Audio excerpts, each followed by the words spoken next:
Hello there, friends and sane persons. It's Wednesday again, and that means it's time for another episode of Wednesday Whimsy.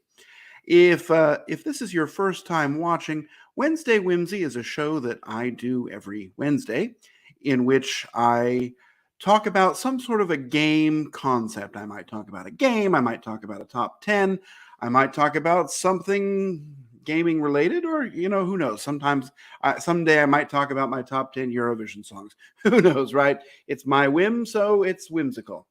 Anyway, what we're talking about today, as you recall from last time, I was on a trip to Italy and I did my top 10 travel games. Well, since I was in Italy, a game came out recently that's sort of set there, and I thought, well, why not? Let's talk about that one. This game is called, I got the box lid here, Mille Fiori. I'm assuming that's how it's pronounced. I don't actually speak Italian. Um, what Mille Fiori is it's apparently a kind of a glass creation technique, and it's popular in the Venice area. And so what it involves, and I think I have an example here, is it involves heating up lots of little tiny glass rods to make flower patterns. So something kind of like what we have here. I'm assuming that's what it is. That's what the internet said.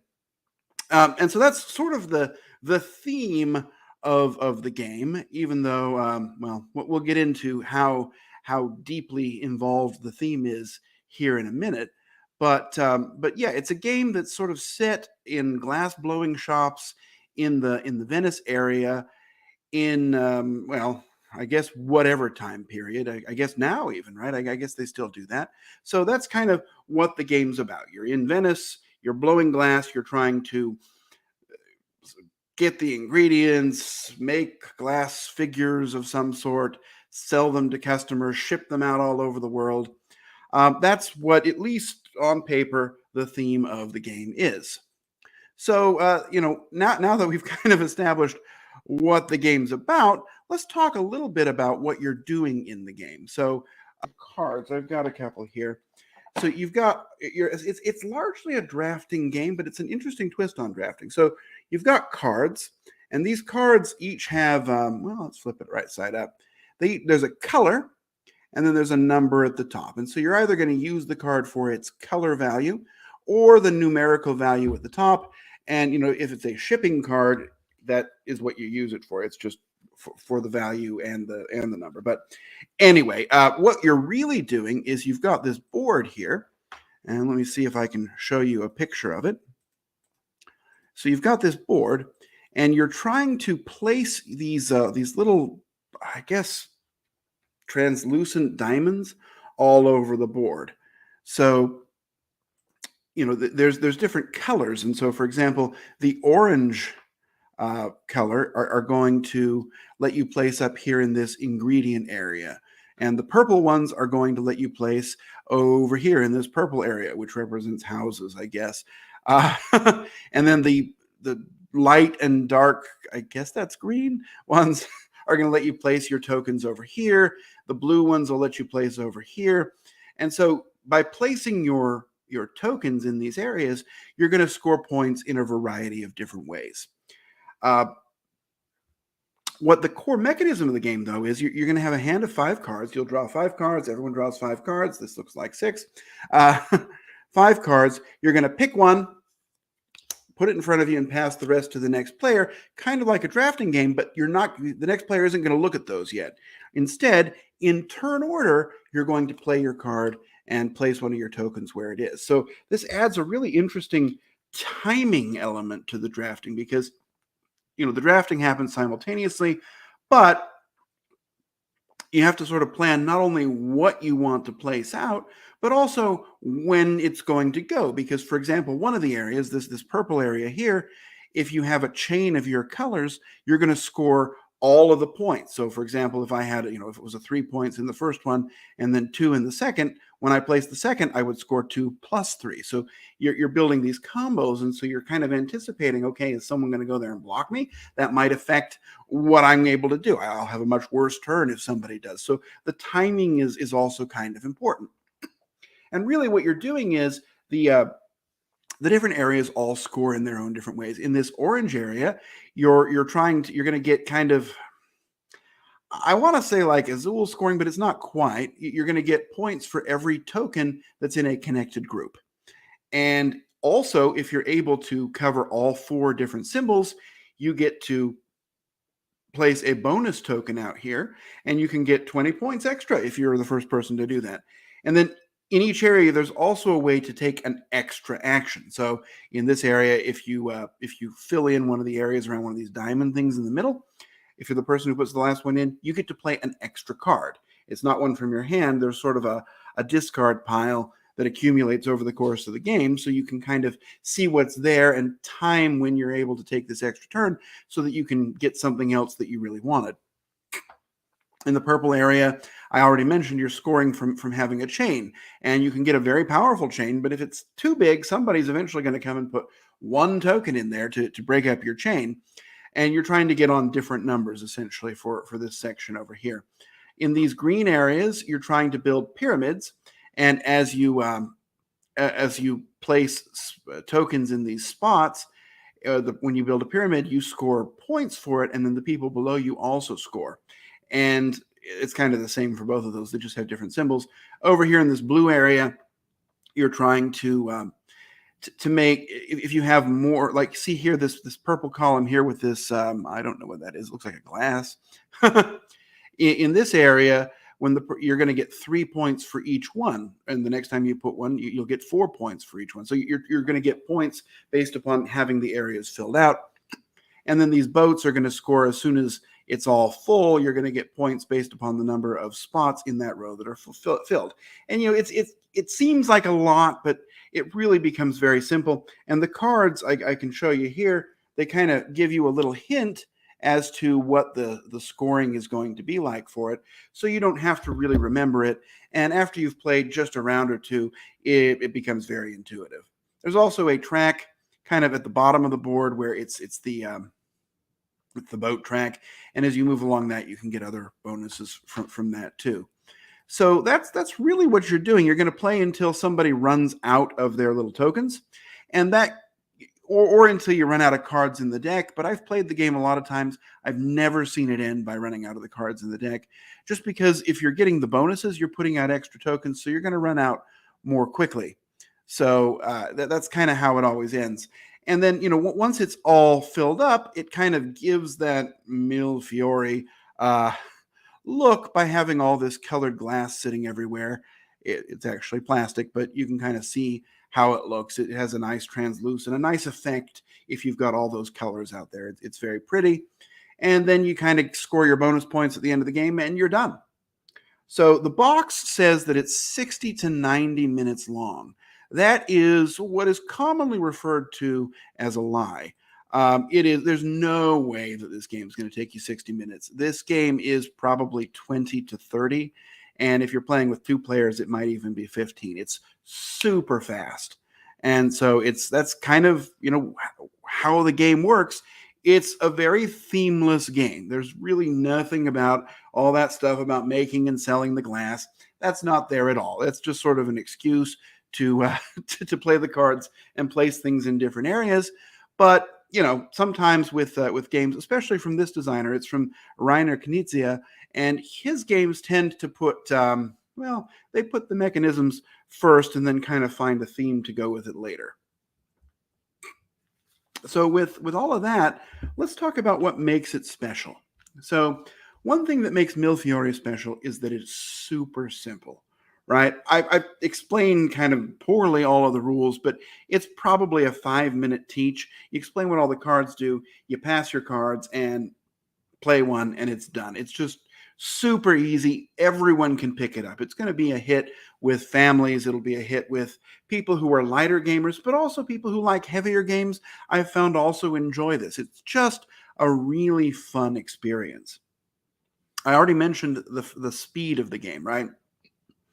It's just so fast that you're just always in it. It's almost always your turn, right? Everyone drafts a card at the same time, and then in turn order you go play, play, play, play, and then you pass and play, play, play, play again. It's just so fast. You're always feeling involved. You're watching what other people do and trying to plan and time your actions so that you can be in the best position. Now, there is a variant where you don't draft your card until the person before you has played one.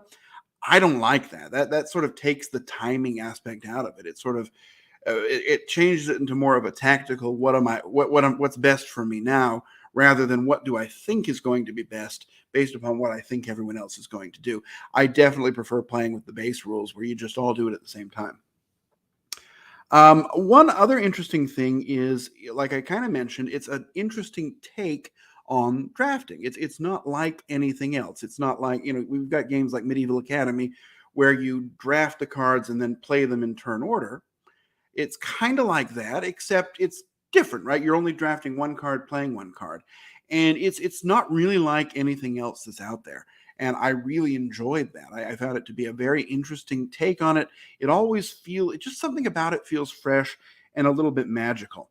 Another thing that I love is that you can have really great turns because each of these areas has an ability to get you an extra action, and so you can chain multiple combos. It's like in games like Ganz schön clever, where people really enjoy making these combos, and I do this and it lets me cross this off and it lets me do that and that and that, and so you can build yourself up a pretty big turn if you plan it right. I mean, you're not guaranteed to get it because other people can kind of mess you up and interfere, but it's really very satisfying if you can pull off a big turn where you get 2 or 3 of those extra card plays. It's just really very fascinating. Other people are jealous, of course, but hey, they're going to get that turn as well. It's just really, really very satisfying, and it makes you feel a lot smarter than you are, which, hey, is always a good thing. The last thing I'd say that makes it really kind of special is it's one of those games. I kind of mentioned Azul earlier, and that's a game where you kind of say just one more time. This is that kind of game too. It's not as puzzly as Azul. In fact, it's a very different game entirely, but it just sort of, when you play it, almost every time that I've played it, the person or people I've played it with have said, let's try that one again, because it's so short and it's just so fun to play. And so it's one that really kind of feeds on itself and turns into a game or two in a row. These are all really great features of it. Now, of course, where's the but? What's not a great about the game? Well, the first thing I will say is the components aren't all that great. I mean, the board is fairly boring. The pieces, these translucent pieces, they're nice, but they're nothing special. The card quality is fine, but what I really hate is I think 110 of these tiny little Hobbit cards, and they are a huge pain to shuffle. I mean, shuffling these small cards anyway is a nightmare, especially for people with normal size hands. But shuffling this deck, you're going to have to break it into several small pieces. I mean, almost the only way really to shuffle is to kind of, do the Dixie shuffle and spread it all over the table and just mix them up that way. Honestly, it's just the card size is a real negative. I really wish this had come out with standard size cards. I mean, the box definitely has room. It's mostly air. Everything other than the board will fit in one tiny corner of the box. It's just, I don't know, 30 or so of these in 4 different colors and a couple of pawns to track scoring, plus a bunch of cards. It's very, I don't know, these components, especially the small card size, definitely a minus. I really wish that this publisher had put a bit more thought into that and kind of given us something that we could actually use. That's almost, I mean, whenever I see these cards, it's going to take a lot more to get me involved with the game if I know I'm going to have to deal with cards that are just too small to be useful. Another thing is that the art in this game is really bland. I showed some of the cards. They're very functional, but there's nothing special about this, right? It's got some person that you don't care about, some symbols that are functional but not particularly useful. There's no personality in these things. The board art is also, it's just kind of there. I mean, the colors are useful, right? I mean, I know that this is going to go into the blue area, or that the orange one will go in, or this green one will go into the green area. That's very functional, but it's just not very good. I do like that everything kind of looks nice, like I showed you, when all the pieces are out on the board. That's a nice effect, but the actual artwork on the cards and in the game, yeah, it's really a big meh. Another thing is the game isn't available right now. I mean, it's, as far as I know, it's not been released in the U.S. I got my copy from France. That's why the the box is in French. I've also seen it available in German, which, hey, that's great if you happen to live in a country where they sell German board games. We've got here we have Im Glanz der Laguna. Um, right. But it's hard to get currently, which of course means that you're not going to be able to go right out and find it. But I'm sure some larger conventions are going to have copies of it, or you might have a friend that is like me and orders things from overseas when he sees something interesting, because I can't wait. The game is language independent, right? I mean, there's no words on the card at all. So if you buy a foreign copy and then print out the English rules, you're good to go. But it's hard to come by, and the way things are going these days, who knows when it'll make the journey across the pond. So those are some sort of negatives about it. Nothing is major other than those cards. I really hate that size of card, and it really gets in the way in this game, just because you have to shuffle them all, and I don't know. Other than that, though, I mean, there are very few negatives about the game. So how would I rate it? I think my final rating on this is probably going to be an 8 out of 10. It's one of those games that I'm largely always going to be in the mood for, because it takes 20 minutes, right? You want a warm up game? Here you go. You want something while you're waiting for dinner? Here you go. You want something light in between two heavy games?